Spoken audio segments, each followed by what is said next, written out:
J'ai récemment géré un dossier que je qualifierais de difficile. Donc, il y avait des retards dans le bureau de crédit. La cote de crédit était pas belle et en plus de ça, il y avait des faillites au bureau de monsieur. Donc, je vous explique comment que je m'en suis sorti et comment j'ai géré cette situation-là. Donc, dans ce défi-là, quand ça a été le temps de présenter mes offres à mon client, je lui ai proposé 3 prêteurs avec qui il pouvait faire affaire, dont le premier qui est une grande banque au Québec.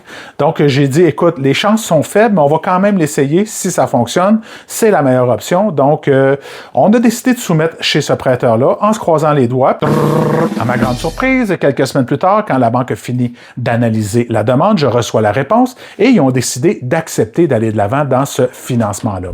Moi, ce que j'ai retenu de cette expérience-là, c'est que même si ça partait mal comme dossier, j'ai osé quand même la présenter. Tu sais, je l'ai essayé, puis au pire, il m'aurait dit non, puis je me serais retourné de bord. Mais ça a fonctionné du premier coup. Donc, avant d'abandonner, puis avant de dire, ben moi c'est fini, il n'y a pas rien qui va fonctionner pour moi, un petit appel auprès d'un courtier hypothécaire ou de moi, évidemment, c'est moi qui fais la vidéo. Un petit appel, mes informations pour me rejoindre sont dans ma bio. Moi, je vais regarder la situation avec toi, puis on va regarder ce qu'on peut faire. Donc, j'ai beaucoup d'options, je fais affaire avec une trentaine de prêteurs. Mes services sont gratuits, puis je suis pas là pour te juger, puis je suis là pour t'écouter, puis essayer de comprendre, puis de te faciliter la vie. Sur ça, je te souhaite une excellente fin de journée. Au revoir!